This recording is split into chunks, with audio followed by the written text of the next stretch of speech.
Orbec est un joli village de Normandie, dans le pays d'Auge. Voici 2 toiles et 2 dessins réalisés sur place, presque au même endroit, avec plusieurs explications techniques pour vous permettre de mieux comprendre.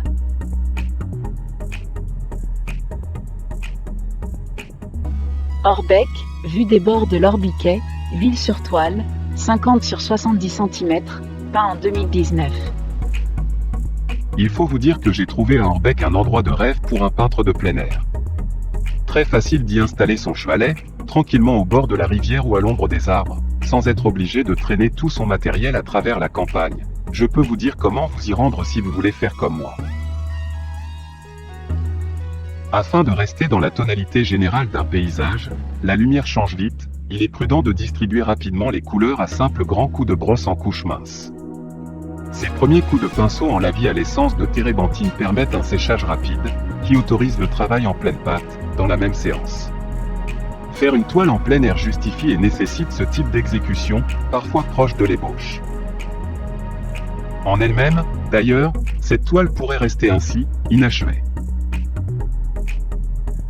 Techniquement, la dernière exécution en pleine pâte est faite au couteau, recouvrant en grande partie les dessous à la brosse, toujours dans le respect du gras sur maigre, nécessaire dans la technique à l'huile. Le but final est d'obtenir un aspect semi-mat, je ne peins plus brillant. Au fond, ce n'est pas compliqué, juste de la logique et l'avantage de peindre avec des résines naturelles, copal, et de pouvoir travailler sans aucun risque dans le frais et le demi-frais en évitant les embûches pendant plusieurs jours. Après, il faudrait attendre de nombreuses semaines avant de reprendre son travail, mais au couteau mieux vaut travailler d'un seul jet, même en plusieurs fois. Et au risque de me répéter, c'est plus pratique en plein air, et j'en ai de toute façon une plus grande expérience. Comme d'habitude, j'attendrai quelques mois pour vérifier si des glacis sont nécessaires pour harmoniser les tons après séchage. J'ai eu la chance, hier, de rester longtemps toute seule devant cette toile, de pouvoir m'y promener, en paix, exactement comme si j'étais réellement à fouler l'herbe, en traversant la campagne vers ces quelques maisons et ce clocher. Et, bonheur suprême, les couleurs étant bien sèches, le peintre avait passé une mince couche de cire mat selon son habitude. J'ai fait ce qu'il ne faut pas faire, j'ai caressé la peinture du bout des doigts.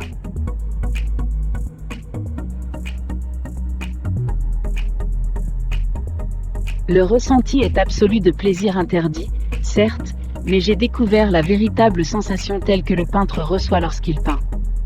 Même à me demander si ce n'était pas plus fort, ainsi, du bout des doigts, qu'avec une brosse, un pinceau ou un couteau à peindre.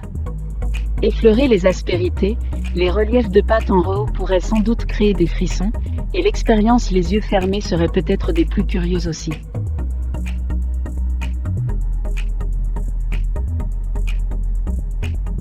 Une évidence saute aux yeux, c'est la dominante verte, et cependant la variété des verts, atténuée par les jaunes, ne lasse pas. L'éclaircie centrale des toits bleus et des murs ocre temporise l'ensemble de la toile. Avant de commencer à peindre, le plus difficile est de savoir cadrer le motif, l'isoler de l'environnement, focaliser l'intérêt sur la partie la plus importante du message à faire passer. Et de savoir maîtriser la lumière.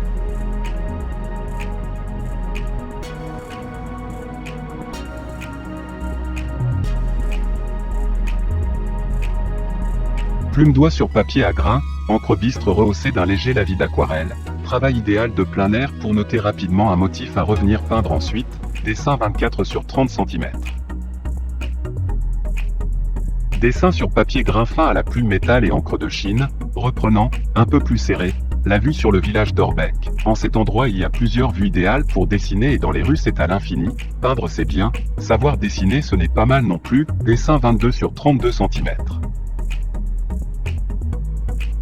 Orbec, vue sur le clocher, huile sur toile 30 sur 40 cm, peint en 2019. Quand il fait chaud et que la côte normande est inabordable tellement les touristes envahissent tout, je préfère traîner mon chevalet dans la campagne du pays d'Auge, c'est plus calme, il n'y a souvent presque personne. Pas de peintre non plus d'ailleurs. Je suis revenu à Orbec, au même endroit que la semaine dernière, j'ai simplement décalé mon chevalet de quelques mètres vers la droite et un nouveau tableau est devenu évident. Une petite toile rapidement exécutée à la brosse et au couteau, en extérieur, il faut savoir saisir la lumière mais aussi savoir interpréter, un peintre n'est pas un photographe. Des taches de couleur plus des taches de couleur et peu à peu le dessin apparaît. Sur cette toile, une chose m'a intéressé à peindre, c'est la répétition des verticales, voire les traits rouges explicatifs. Savez-vous aussi comment j'ai construit l'emplacement exact du clocher sur la surface de ma toile? Une chose est certaine, faire tout dans le même vert ne sert pas ni la luminosité ni l'ambiance, et pourtant sur ma palette, il n'y avait qu'un seul vert. J'ai appris à organiser la surface de mes toiles avant de tracer le dessin du sujet que je veux peindre. Ceci ayant pour but de déterminer certaines lignes de construction, une logique observée dans la majorité des chefs-d'œuvre de l'histoire de l'art en général. Sur cette toile, il s'agit de placer le clocher, celui de la grande église paroissiale, qui domine le paysage d'arbres, à un endroit correct. Le tracé régulateur se fait simplement, en reportant 2 fois, à l'aide d'une ficelle et d'un crayon par exemple, l'un des petits côtés sur les grands, et de tracer la verticale des rayons. Ce type de tracé est propre au format traditionnel, P. Paysage, F. Figure, M. Marine. Orbec est une très belle commune qui n'a pas été détruite sous les bombardements comme l'a été, hélas, Lisieux, sa voisine.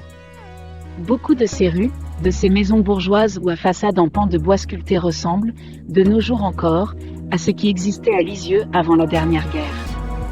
Si seulement les peintres pouvaient s'y intéresser davantage,